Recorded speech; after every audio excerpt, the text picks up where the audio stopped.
This particular meeting had started well, clear goals, good momentum. The team had a certain energy. But 15 minutes into the meeting, the news dropped. We've hit some slippage and some work won't ship until the next quarter. Walking out of that meeting, I felt a sort of familiar wariness. The question that was on my lips was, what's going on? And if you're like me, you've made sure that all the groundwork's in place. The one-to-ones, there's a methodology, there's structures. You've got smart people on the team. You've mastered the deliberate stuff. You wouldn't be here if you hadn't. Yet something still baffles you somehow. A sense that forces are at work that you can't quite see. Let me try and shed a little bit of light on that. In my case, a few months before this disappointing news, I'd presented at the All Hands. There were a couple of hundred people watching. And there I laid out the vision, walking everybody through the roadmap, trying to make it clear why all of this matters. And my power was somehow up there on stage, but power was also in the audience. It was in the hands that will either drive the whole thing forward or let it fail slowly. The talk ended and people stood up, started checking their phones, as you know they do, and then drifting back through the building to their desks. And I think this is the moment. This is where leadership actually happens.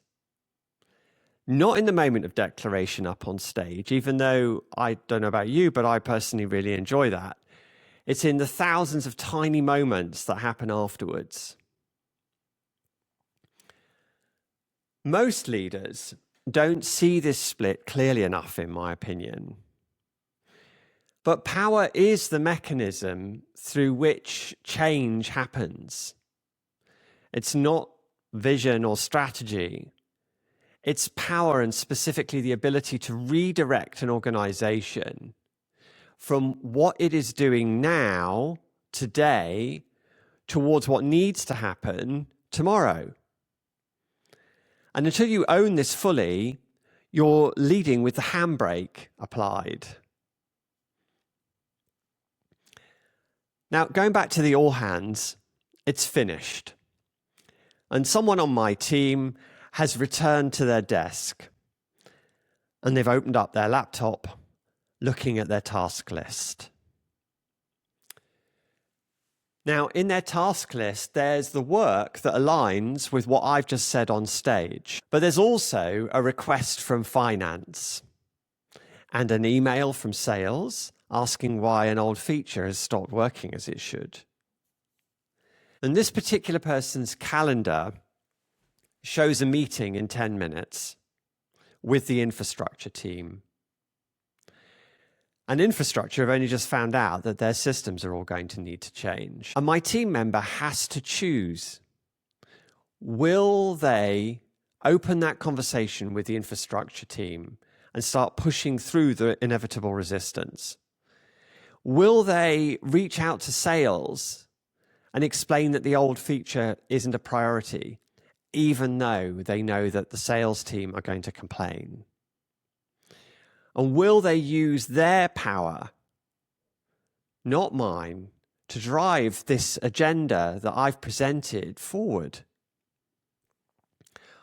Or will they take a path of lesser resistance and let my vision very quietly disperse whilst appearing busy?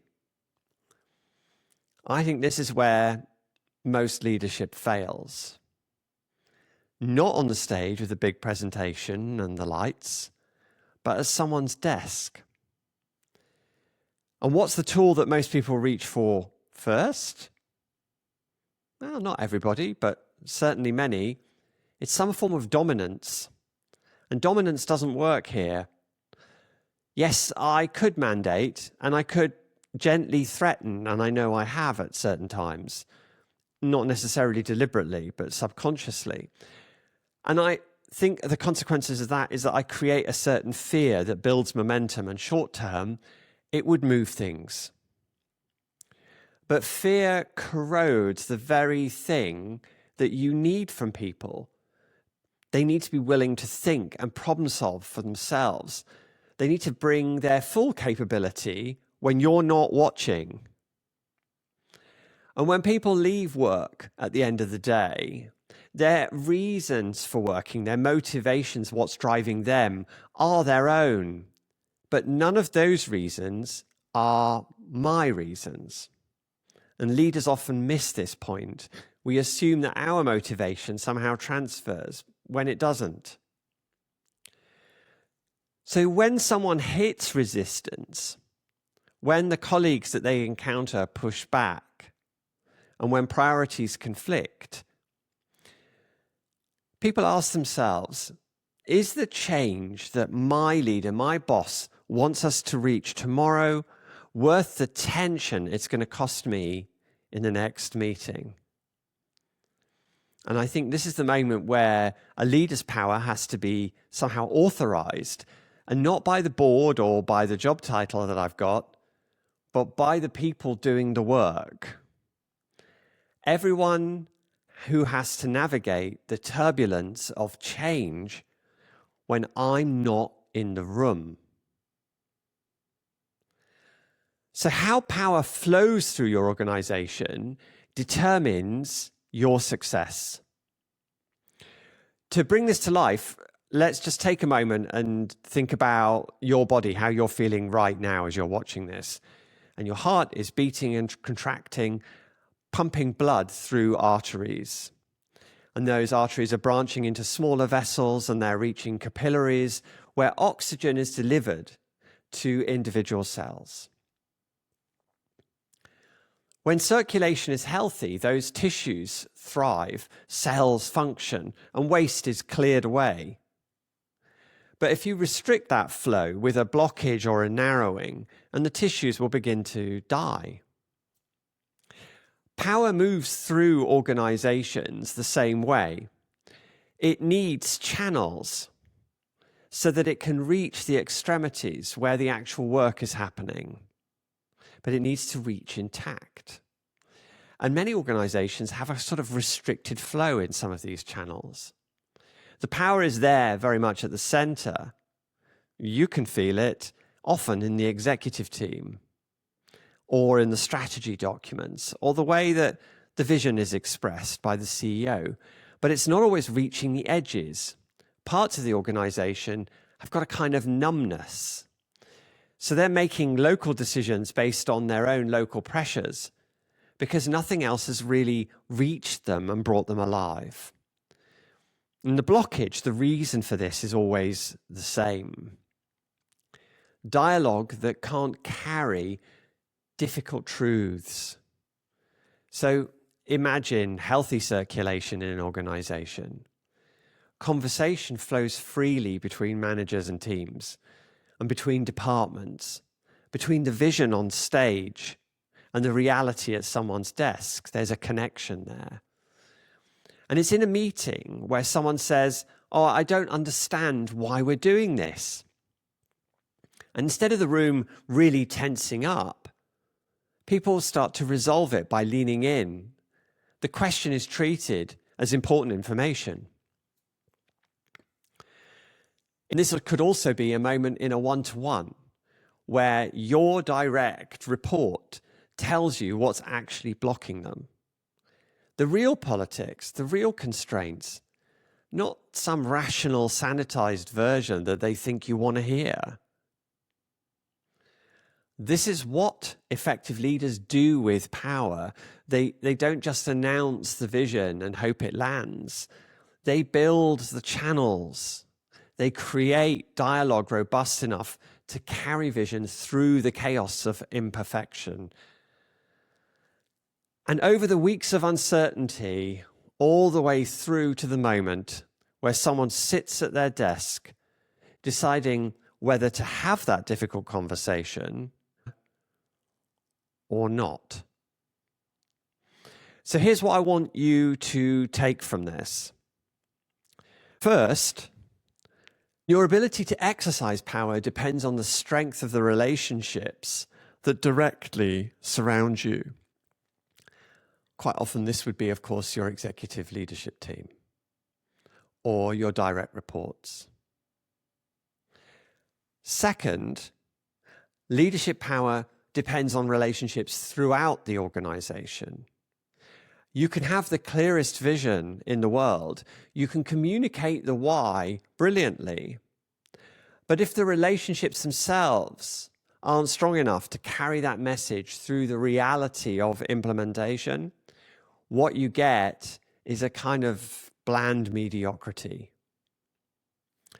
And third, relational power doesn't feel like real work, and you should notice this, because that's why it doesn't show up on the roadmap. It gets left for people to work out for themselves, and you're paying a price for that, a much bigger price than you realize. I know this with conviction because I've delivered a lot of products and services in my career. And the teams that took large steps in short time frames and delivered results that mattered, what did they look like? Well, they had a kind of psychological mental strength. And it came from a lot of factors, in particular, direct dialogue and an embracing of conflict. There was real collaboration, no performed version, but the real version, where people could name tension without the room freezing. Most teams that I've worked in simply do not have this. They deliver, yes, they're capable, yes, but they're underperforming relative to what they're able to do. So what can you take from all of this? I think the next time you're in a meeting and you think to yourself, what is going on? Ask if people feel tension in the room. You don't need to explain it or justify it. Just ask them to name what it is. Because tension is a resource and it's information about where the system is straining, and in particular, where your power is not reaching. And if all of this is left undiscussed, you leave the handbrake on. You're squandering the potential sitting right there in front of you. I hope you like this video. Feel free to like and subscribe, drop a comment, or reach out to me on LinkedIn. Take care. Bye-bye.